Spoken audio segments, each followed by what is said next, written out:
Hello, I'm Kim Haynes, Title I Resource Specialist for Madison County Schools. I focus on pre-K, and that's why I'm here today to talk to you guys about pre-K. I've gotten lots of parent questions, and so I want to talk through those as best I can. One of the questions I often get is what pre-K options are available in Madison County schools. In Madison County schools, we have several pre-K options. We have a developmental pre-K, an Alabama First Class Pre-K, also called OSR, and some of our schools offer a 4K program. So once parents find out about the programs that we offer, they want to know what's different between the programs.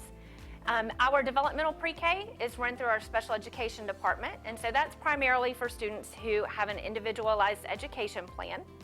Our Alabama First Class Pre-K, or OSR Pre-K, is funded through the Department of Early Childhood Education. That's a grant-funded program.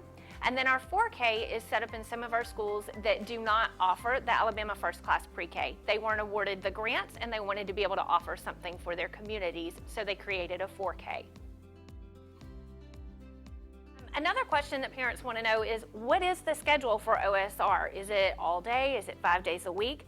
And it is. It is a 5-day-a-week program, and children attend from 7:45 till 2:45, just like all other elementary school students in our school system. Those children will also follow the Madison County schedule for weather delays, holidays, and those sorts of things. So this might be the most important question. I've got a child that's ready for pre-K. How do I get them signed up?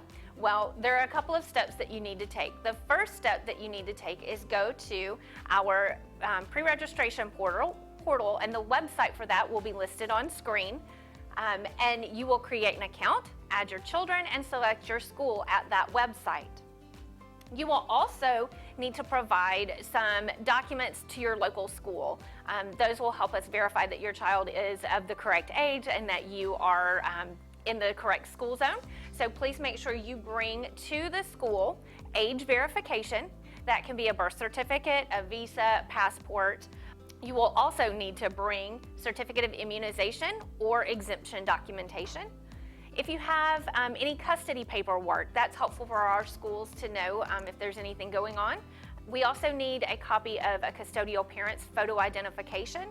And then we need 2 proofs of residence, a utility bill, and the second form could be a property tax statement, a deed or a rental lease. It could even be your home insurance, homeowner's insurance declaration page. So now that you've got your child pre-registered, what's the next step? How do you know your child got into a pre-K program? Well, we have a random selection process that will take place sometime during the month of March. Each school has already selected their dates, and those can be found on the school's website. Children that have pre-registered on the state portal and submitted their documents are eligible for the random selection. When it's time for your school's random selection, all the children's names will be put into a bingo tumbler. They'll all be identical. Everybody's name's the same size, same color paper, and they are all put in the bingo tumbler. We roll it around and we draw out one child's name at a time. So as I mentioned earlier, our school has several different pre-K options, and one question that I get often is, my school doesn't have OSR, can I register for another school that does? And unfortunately, you cannot.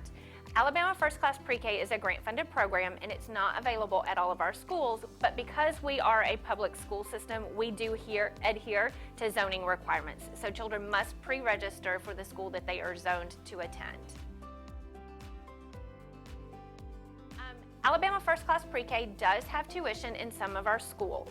Our Title I schools do not charge tuition because they receive federal funding that is able to help offset the cost of pre-K. In our non-title schools located at Central, Mount Carmel, and Legacy, they do charge tuition to help offset the cost between the grant and what it actually costs to run the classroom. Tuition ranges between $40 and $300 a month, and it's based on a sliding scale that is published by the Department of Early Childhood Education.